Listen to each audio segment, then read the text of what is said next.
GP সিঙক অসমৰ থলগিৰিৰ ওপৰত ভুৱা এনকাউণ্টাৰৰ বীৰত্ব প্ৰদৰ্শন বন্ধ কৰিবলৈ সকিয়নি আলফা স্বাধীনৰ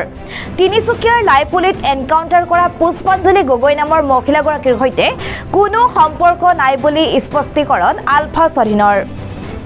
শিৱসাগৰ গেলেকীত হেম চেতিয়া নামৰ ব্যক্তিগৰাকীকো শীতল মস্তিষ্কৰে আৰক্ষীয়ে গুলীয়াই আঘাত কৰাৰ অভিযোগ ৰাজকোষৰ কোটি কোটি টকা অন্যায়ৰ বাবে আত্মঘাত কৰা দুৰ্নীতিগ্ৰস্ত বিষয়া নেতাক এনকাউণ্টাৰ কৰি সৎ সাহসৰ পৰিচয় দিবলৈ আহ্বান আলফা স্বাধীনৰ অভিযোগ যোৱা বছৰ এপ্ৰিলত শিৱসাগৰত সুৰুজ গগৈক অসম আৰক্ষীয়ে ভুৱা এনকাউণ্টাৰেৰে হত্যা কৰিছিল অসমৰ থলগিৰিৰ ওপৰত ভুৱা এনকাউণ্টাৰেৰে বীৰত্ব প্ৰদৰ্শন কাৰ্য বন্ধ নকৰিলে অসম এৰি যাবলৈও সকিয়নি ডিজিপি জিপি সিঙলৈ